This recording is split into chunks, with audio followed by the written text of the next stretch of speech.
Halo adik-adik, Assalamualaikum warahmatullahi wabarakatuh. Sebelum kita membahas lebih jauh tentang ekosistem, maka kita akan terlebih dahulu membahas mengenai apa itu ekosistem. Jadi ekosistem itu adalah hubungan timbal balik atau interaksi antara makhluk hidup dengan lingkungannya. Sedangkan ekologi itu adalah ilmu yang mempelajari tentang ekosistem. Nah, cakupan materi yang akan kita bahas pada materi ekosistem ini cukup banyak ya. Yang pertama, kita akan membahas mengenai apa saja komponen dalam ekosistem. Kemudian yang kedua, kita membahas mengenai interaksi yang terjadi antara komponen ekosistem. Yang ketiga, kita akan membahas macam-macam ekosistem. Yang keempat, ada aliran energi. Yang kelima, piramida ekologi. Yang keenam ada produktivitas, yang ketujuh ada dinamika komunitas, dan yang terakhir ada daur biogeokimia. Jadi dari 8 materi yang dipelajari pada bab ekosistem, nah untuk daur biogeokimia ini kakak bahas terpisah ya. Nah ini udah kakak buat videonya, nah kalian jangan lupa tonton ya. Nah untuk materi macam-macam ekosistem, ini sebenarnya kakak udah pernah bahas di keanekaragaman hayati. Jadi di situ kan ada keanekaragaman tingkat ekosistem.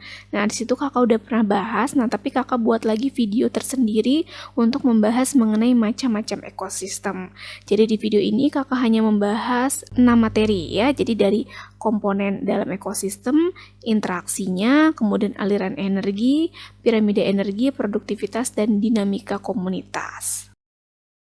Kita masuk ke materi yang pertama, yaitu membahas mengenai komponen ekosistem.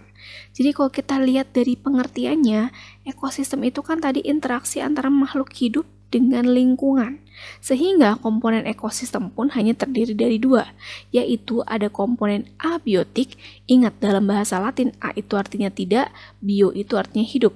Nah jadi kalau abiotik itu adalah komponen ekosistem yang tersusun dari komponen yang tidak hidup atau benda mati. Nah maka contoh dari komponen abiotik adalah cahaya, air, udara, suhu, kelembapan tanah, pH, dan masih banyak lagi ya. Jadi banyak sekali komponen abiotik yang menyusun ekosistem.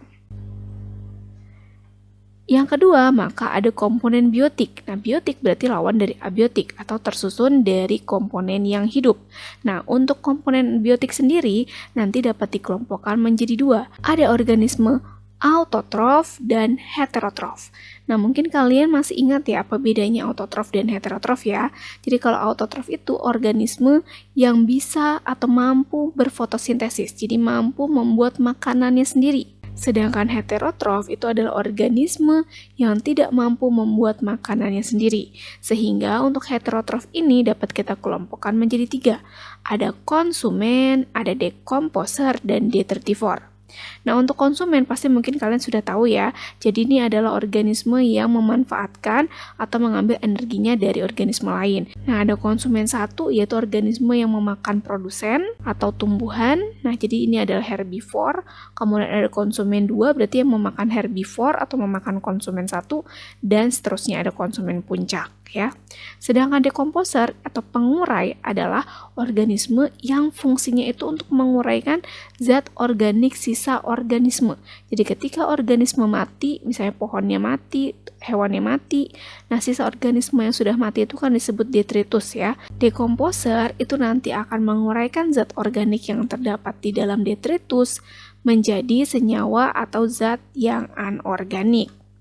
Nah, sedangkan detritivor, nah jadi jangan tertukar dengan yang dekomposer ya. Kalau detritivor itu adalah organisme yang memakan hancuran atau serpihan organisme yang sudah mati. Jadi kalau detritivor itu lebih ke menghancurkan secara fisik ya.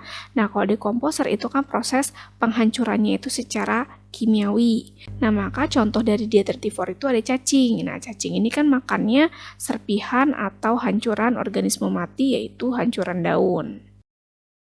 Selanjutnya kita membahas mengenai interaksi antar komponen ekosistem. Nah, karena tadi kita sudah membahas bahwa ekosistem itu komponennya ada dua, nah maka interaksi antar komponen ekosistem itu juga dua ya.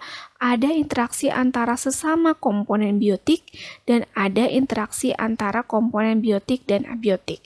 Nah, di sini kakak akan membahas mengenai interaksi antar komponen ekosistem yang biotik dengan biotik atau sesama biotik ya. Sedangkan interaksi antara komponen biotik dengan abiotik itu terjadi pada aliran energi dan juga daur biogeokimia. Oke, untuk interaksi antar komponen ekosistem yang sesama biotik, itu terdiri dari yang pertama ada predasi, kemudian ada netralisme, yang ketiga ada kompetisi, yang keempat ada mutualisme, yang kelima ada parasitisme, yang keenam ada protokooperasi, yang ketujuh ada komensalisme, dan yang terakhir ada amensalisme. Interaksi yang pertama ada predasi, yaitu interaksi makan dan memakan antar organisme. Dalam predasi, ada yang berperan sebagai predator atau pemangsa, dan ada yang berperan sebagai prey atau mangsanya. Nah, jumlah predator atau pemangsa itu akan ditentukan dari jumlah prey atau mangsanya. Jadi ketika mangsanya banyak, otomatis jumlah predatornya juga bisa banyak. Tapi kalau misalnya prey-nya misalnya sedikit, otomatis predator ini juga bisa menurun populasinya. Yang kedua ada netralisme, yaitu interaksi antara dua spesies atau lebih, di mana interaksinya itu masing-masing tidak ada yang terpengaruh. Jadi tidak terpengaruh dengan interaksinya. Contohnya apa? Contohnya misalnya di padang rumput ada domba dan juga misalnya anjing. Nah, otomatis ini tidak terpengaruh ya. Kenapa? Karena domba itu kan makanannya rumput, sedangkan anjing itu makanannya daging. Jadi keduanya sama sekali tidak terpengaruh dengan interaksi keduanya. Yang ketiga ada kompetisi, yaitu interaksi yang saling bersaing. Kompetisi ini maka bisa terjadi karena organisme itu memiliki kebutuhan yang sama atau memiliki niche atau relung yang sama. Apa sih relung itu? Jadi relung itu kayak posisi atau jabatan organisme dalam suatu ekosistem. Nah, kompetisi itu dapat kita kelompokkan menjadi dua. Yang pertama ada kompetisi interspesifik, yaitu kompetisi antara dua organisme yang berbeda spesies, tapi memiliki relung yang sama ya. Sebagai contoh, di suatu padang rumput ada kambing sama domba. Nah, keduanya ini kan sama-sama herbivore, sama-sama makan rumput, maka keduanya bisa bersaing atau berkompetisi. Yang kedua, ada kompetisi intraspesifik. Nah, kalau kompetisi intraspesifik ini terjadi antara dua spesies yang sama. Sebagai contoh, nah di sini sama-sama kambing, saling berkompetisi. Pasti dong, berkompetisinya dalam hal apa? Bisa memperebutkan makanan, bisa memperebutkan wilayah, atau bisa memperebutkan pasangan. Selanjutnya ada mutualisme, yaitu interaksi antara dua spesies atau lebih, di mana interaksi yang dilakukan itu saling menguntungkan, jadi kedua belah pihak mendapatkan keuntungan. Nah, contohnya banyak. Yang pertama misalnya ada lichen atau lumut kerak. Jadi lichen atau lumut kerak merupakan hasil simbiosis antara jamur dengan alga. Jamur mendapatkan keuntungan yaitu mendapatkan hasil fotosintesis dari alga, sedangkan alga mendapatkan keuntungan yaitu mendapatkan air dan zat hara dari jamur. Yang kedua ada boxer crab atau kepiting petinju. Nah, ini adalah simbiosis antara kepiting dengan anemon. Nah, jadi anemon ini digunakan oleh kepiting untuk menakut-nakuti predator. Lalu ada bakteri Escherichia coli dengan usus manusia. E. coli maka akan membantu manusia untuk membusukkan sisa-sisa makanan. Lalu ada rhizobium dengan kacang-kacangan. Nah, jadi rhizobium ini membantu kacang untuk mengikat nitrogen dari udara bebas. Dan terakhir ada rayap dan flagellata. Nah, jadi flagellata ini bisa menghasilkan enzim selulosa yang digunakan rayap untuk mencerna kayu. Yang kelima ada parasitisme, yaitu interaksi antara dua spesies di mana yang satunya diuntungkan dan yang satunya lagi dirugikan. Nah, ini kalau berdasarkan letak dari parasitnya dibagi menjadi dua ya, ada ektoparasit dan endoparasit. Ektoparasit maka parasitnya berada di luar tubuh, contohnya ada kucing dengan kutu kucing ya. Kemudian ada tali putri dengan inangnya. Sedangkan endoparasit contohnya cacing parasit dengan usus manusia. Bisa cacing usus, cacing pita, cacing hati, dan lain sebagainya ya. Kemudian yang kedua ada ikan mutiara dan teripang atau timun laut. Jadi ikan mutiara ini hidup di anus dari timun laut dan bisa saja memakan kelenjar gonad dari timun laut. Selanjutnya yang keenam ada protokooperasi, yaitu interaksi antara dua spesies atau lebih yang saling menguntungkan. Jadi ini sama seperti simbiosis mutualisme, bedanya kalau protokooperasi ini bukan suatu keharusan. Contohnya adalah kerbau dengan burung jalak. Nah, burung jalak itu kan mendapatkan keuntungan, yaitu mendapatkan kutu dari kerbau. Nah, tapi sebenarnya burung jalak ini bisa mendapatkan makanan lain. Jadi kalau misalnya tidak ada kutu di kerbau gitu ya, jadi burung jalak ini masih bisa mendapatkan semut ataupun serangga lain. Jadi interaksinya itu bukan suatu keharusan atau tidak wajib. Yang ketujuh ada komensalisme, yaitu interaksi antara dua spesies, di mana yang satu diuntungkan, tapi yang satunya lagi itu netral, jadi tidak untung dan juga tidak rugi. Contohnya yang pertama ada bulu babi dan ikan gobi. Nah, ikan gobi mendapatkan keuntungan, yaitu terhindar dari predator, sedangkan bulu babi tidak mendapatkan keuntungan ataupun tidak dirugikan. Yang kedua ada udang dengan timun laut. Jadi udang ini dia menumpang pada timun laut, otomatis diuntungkan ya. Sedangkan timun laut tidak dirugikan dan juga tidak diuntungkan. Lalu ada anggrek dengan pohon yang ditumpanginya. Jadi anggrek dan juga tumbuhan paku ya, sama ya, anggrek dan tumbuhan paku ini sama-sama komensalisme. Jadi anggrek dan juga tumbuhan paku itu kan tumbuhan epifit yang menempel pada tumbuhan lain. Nah, keuntungan yang didapatkan oleh anggrek ataupun tumbuhan paku adalah mendapatkan sinar matahari yang lebih banyak. Namun pohon yang ditumpanginya itu otomatis tidak mendapatkan keuntungan ataupun kerugian. Yang kedelapan ada amensalisme, yaitu interaksi antara dua spesies atau lebih, di mana salah satu pihaknya itu dirugikan dan satunya lagi itu netral. Jadi ini kebalikan dari komensalisme. Kalau komensalisme itu kan satu untung, satu netral. Kalau amensalisme satu rugi, satu netral. Nah, amensalisme ini disebabkan adanya alelopati. Jadi alelopati itu adalah fenomena di mana suatu organisme bisa menghasilkan zat kimia yang menghambat pertumbuhan organisme lain. Contohnya, Penicillium notatum itu bisa menghasilkan zat yang bisa menghambat pertumbuhan bakteri. Atau yang kedua ada pinus dan pohon di sekitarnya. Jadi pinus itu bisa menghasilkan zat yang menghambat pertumbuhan pohon di sekitarnya. Selanjutnya kita membahas mengenai aliran energi dalam ekosistem. Nah, aliran energi dalam ekosistem itu bisa yang pertama berupa rantai makanan. Nah, apa itu rantai makanan? Nah, jadi rantai makanan adalah perpindahan energi dari satu trofik ke trofik lain melalui peristiwa makan dan dimakan. Jadi ada perpindahan energi ketika peristiwa makan dan dimakan. Nah, sebagai contoh ya, jadi rantai makanan itu ada namanya rantai makanan perumput. Jadi rantai makanan perumput ini jika dimulai dari produsen terlebih dahulu. Nah, sebagai contoh di sini tumbuhan ya, misalnya padi dimakan oleh belalang. Berarti kan di sini padi itu bersifat sebagai produsen ya, lalu belalang maka sebagai konsumen satu. Nah, belalang lalu dimakan oleh katak sebagai konsumen kedua, katak lalu dimakan oleh ular sebagai konsumen ketiga, dan ular dimakan oleh elang sebagai konsumen puncak. Nah, nanti setiap perpindahannya ini akan terjadi perpindahan energi dari produsen ke konsumen satu, dari konsumen satu ke konsumen dua, dan seterusnya. Lalu yang kedua misalnya contohnya ada yang namanya rantai makanan detritus. Jika rantai makanan ini dimulai dari detritus atau sisa-sisa organisme ya. Sebagai contoh di sini ada serpihan daun. Nah, serpihan daun ini kemudian dimakan oleh cacing tanah sebagai detritivor.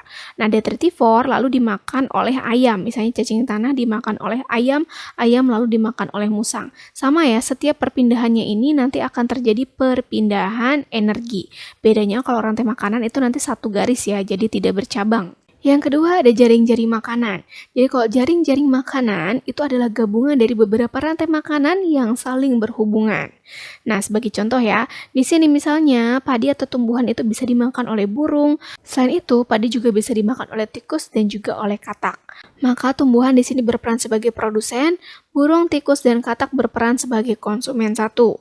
Nah, katak lalu nanti dimakan oleh ular, tikus juga akan dimakan oleh ular, sedangkan burung ini bisa dimakan oleh ular dan juga bisa dimakan oleh elang. Nah, sehingga elang dan ular ini berperan sebagai konsumen kedua.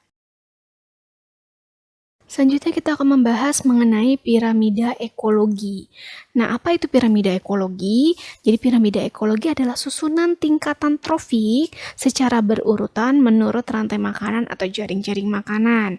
Nah, piramida ekologi nanti dibagi ada 3. Yang pertama ada piramida jumlah, yaitu suatu piramida yang menunjukkan jumlah organisme pada tiap tingkatan trofik. Nah, jadi kalau tadi kan kita udah bahas rantai makanan tuh ya. Jadi rantai makanan itu kalau kita buat piramida akan seperti ini. Jadi yang paling bawah itu menunjukkan tingkat trofi 1 ya. Jadi tingkat trofik 1 itu diduduki oleh produsen. Misalnya di sini tadi padi ya. Lalu tingkat trofi 2 ini diduduki oleh konsumen 1, berarti misalnya belalang. Trofi 3 maka diduduki oleh katak sebagai konsumen kedua. Lalu trofi keempat diduduki oleh ular sebagai konsumen ketiga. Nah, piramida jumlah itu menggambarkan jumlah dari organismenya. Sebagai contoh, padi atau produsen jumlahnya itu 2.350.000. Jadi kalau piramida jumlah itu menggambarkan jumlahnya ya, jadi jumlah organisme di setiap tingkatan trofik. Terus konsumen satunya misalnya jumlahnya 95.000, nah lalu konsumen duanya 6.000 dan konsumen ketiganya adalah 120.000. Jadi makin ke atas jumlahnya semakin sedikit. Yang kedua ada piramida biomasa, yaitu piramida yang menunjukkan berat atau massa kering total organisme hidup dari tiap trofik dalam kurun waktu tertentu. Nah, jadi nanti piramida biomasa itu, maka satuannya itu gram per meter kuadrat ya. Ekosistem darat dengan ekosistem akuatik itu memiliki bentuk piramida yang terbalik ya.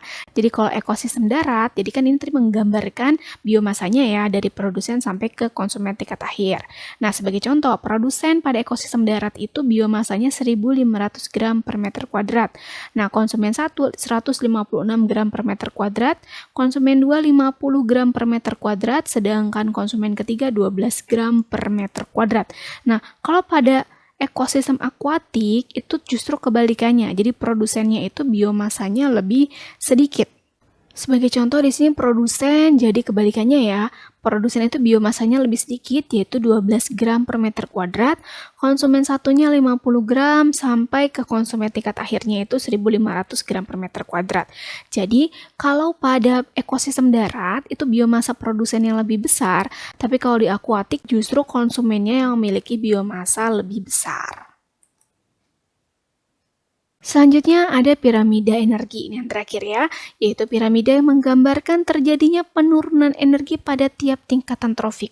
Nah seperti ini ya gambarnya, jadi sama saja, jadi tingkat trofi pertama itu pasti diduduki oleh produsen, lalu trofi kedua konsumen 1, trofi 3 itu konsumen 2, dan seterusnya. Nah secara umum, konsumen itu hanya mampu memanfaatkan 10% dari energi yang diperoleh dari ekosistem sebelumnya, berarti dari produsen ya. Jadi produsen itu kan mendapatkan energi langsung dari matahari, sehingga produsen ini mendapatkan energi paling banyak. Sebagai contoh, di sini energi yang dimiliki oleh produsen itu adalah 50.000 Joule.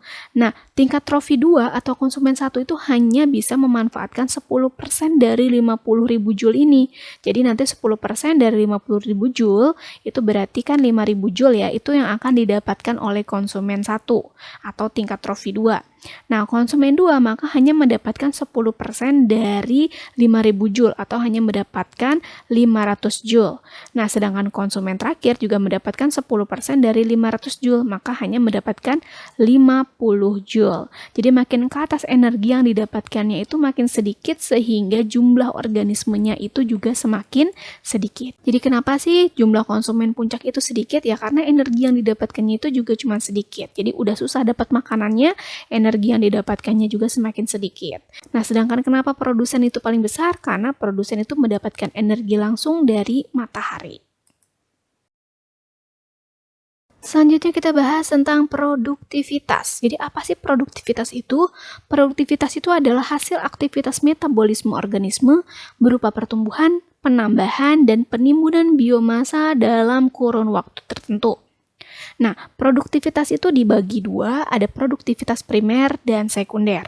Produktivitas primer adalah kecepatan pengubahan energi radiasi matahari, jadi ini pengubahan energi langsung dari matahari ya, foton, melalui aktivitas fotosintesis dan kemosintesis menjadi energi kimia. Intinya, produktivitas primer itu berarti ngubah energi matahari menjadi energi kimia. Nah, maka produktivitas primer itu kan tadi contohnya misalnya dari fotosintesis ya, gampangnya kita fotosintesis aja. Jadi kan fotosintesis itu menggunakan energi cahaya. Nah, energi cahaya kan akan diserap oleh tumbuhan melalui klorofil. Nah, lalu energi cahayanya digunakan untuk proses fotosintesis ya, yang menghasilkan energi kimia yaitu ATP. Nah, produktivitas primer ini dibagi menjadi dua, ada produktivitas primer bersih dan produktivitas primer kotor. Nah, jadi kalau primer kotor itu jumlah total materi organik atau karbon organik yang dihasilkan dalam proses fotosintesis. Jadi kan fotosintesis itu menghasilkan glukosa. Nah, kalau jumlah total glukosa yang dihasilkan dalam proses fotosintesis itu namanya produktivitas primer kotor. Nah, kalau produktivitas primer bersih itu adalah produktivitas primer kotor dikurangi respirasi. Jadi tumbuhan itu kan juga berespirasi. Nanti hasil fotosintesis dikurangi respirasi ya, itu hasilnya adalah produktivitas primer bersih. Karena kan respirasi itu menggunakan glukosa ya. Jadi tumbuhan menghasilkan glukosa atau karbon organik. Nah, glukosanya kemudian akan digunakan untuk respirasi. Jadi harus dikurangi dulu untuk mendapatkan produktivitas primer bersih. Yang kedua ada produktivitas sekunder, yaitu kecepatan penyimpanan energi oleh organisme tingkat konsumen. Nah, organisme tingkat konsumen atau heterotrof itu kan mengambil bahan organik ya dari organisme autotrof. Jadi kan heterotrof misalnya hewan atau manusia ya, itu kan tidak bisa berfotosintesis. Sehingga kita itu mengambil energi dari produsen atau organisme autotrof. Nah, lalu energinya itu akan kita simpan di dalam tubuh. Jadi kecepatan penyimpanan energi di dalam tubuh konsumen itu namanya produktivitas sekunder. Selanjutnya kita membahas mengenai dinamika komunitas. Nah, jadi dalam ekosistem itu kan terdapat komunitas atau kumpulan populasi-populasi. Nah, karena interaksi antara komunitas dengan lingkungan yang ada di dalam ekosistem, sehingga nanti akan terjadi perubahan-perubahan di dalam ekosistem. Nah, perubahan komunitas di dalam ekosistem ini dikenal dengan nama suksesi. Nah, apa itu suksesi? Jadi suksesi itu adalah proses perubahan komunitas yang berlangsung secara lambat dan teratur dalam waktu yang lama menuju satu arah hingga terbentuk komunitas yang lebih kompleks. Suksesi akan dikelompokkan menjadi dua, ada suksesi primer dan suksesi sekunder. Yang pertama ada suksesi primer, yaitu suksesi yang terjadi pada lahan yang tidak bervegetasi atau mulainya bervegetasi namun mengalami kerusakan hebat sehingga komunitas awalnya hilang. Jadi ingat kalau suksesi primer itu komunitas awalnya itu benar-benar hilang total atau berarti dari suatu yang kosong. Nah, sebagai contoh seperti ini ya. Misalnya dalam suatu daerah terjadi letusan gunung berapi yang menyebabkan semua komunitas yang ada di daerah tersebut hilang. Tersisalah hanya batuan saja. Nah, suksesi primer itu nanti diawali dengan munculnya pionir terlebih dahulu, yaitu lichen. Ya, jadi lichen atau lumut kerak itu akan menghancurkan batuan menjadi tanah. Nah, jadi inilah yang memulai kehidupan. Jadi kenapa lichen itu disebut sebagai vegetasi perintis? Nah, karena lichen inilah yang memulai kehidupan di mana organisme lain tidak bisa melakukannya. Nah, setelah lichen muncul, lichen ini kan akan menghancurkan batuan. Nah, sehingga menjadi tanah yang subur. Nah, kalau udah jadi tanah, maka organisme-organisme lain otomatis bisa tumbuh ya. Sehingga nanti muncullah tumbuhan-tumbuhan herba. Jadi tumbuhan ini bisa muncul dari luar habitat asli. Misalnya terbawa angin atau dibawa oleh binatang dan lain sebagainya ya. Lalu lama-kelamaan akan muncul tumbuhan berdu sehingga nanti sampailah pada komunitas yang klimaks. Jadi muncullah pohon-pohon yang berkayu ya sampai kembali lagi komunitasnya itu klimaks atau seimbang. Nah, yang kedua ada suksesi sekunder, yaitu suksesi yang terjadi pada lahan yang awalnya telah bervegetasi sempurna, lalu mengalami kerusakan, tetapi tidak menghilangkan komunitas awal secara total. Jadi kalau primer kan komunitas awalnya itu hilang total ya, sampai jadi lahan yang kosong tinggal batu-batuan aja. Nah, kalau suksesi sekunder itu enggak hilang semuanya. Sebagai contoh, di sini ada hutan yang mengalami kebakaran. Nah, lalu kebakaran tersebut tidak menghilangkan seluruh komunitas awalnya, jadi masih ada yang tersisa dari komunitas awalnya. Jadi kalau di suksesi primer kan benar-benar habis ya, kalau di sekunder ini masih ada. Nah, dan kalau misalnya di suksesi primer itu kan tumbuhannya biasanya berasal dari luar habitat. Nah, kalau misalnya pada suksesi sekunder, itu tumbuhannya berasal dari habitat asli yang kemudian tumbuh kembali. Dan nanti lama-kelamaan tumbuhan awal yang berada pada komunitas tersebut mulai tumbuh kembali ya. Jadi tumbuhan herbanya mulai muncul, perdunya juga mulai tumbuh kembali, sehingga nanti kembali lagi ke komunitas yang klimaks ya. Jadi pembeda utamanya adalah kalau misalnya primer itu diawali yang dari benar-benar kosong, tersisa batuan sehingga harus diawali terlebih dahulu dari lichen atau lumut kerak. Kalau sekunder karena tidak benar-benar habis sehingga tidak ada lumut keraknya ya. Jadi kalau sekunder tuh hanya mengembalikan lagi. Jadi tumbuhannya itu mulai tumbuh kembali. Oke adik-adik, itu tadi pembahasan mengenai ekosistem ya. Semoga kalian paham dan terima kasih untuk kalian sudah menonton video ini hingga akhir. Assalamualaikum warahmatullahi wabarakatuh.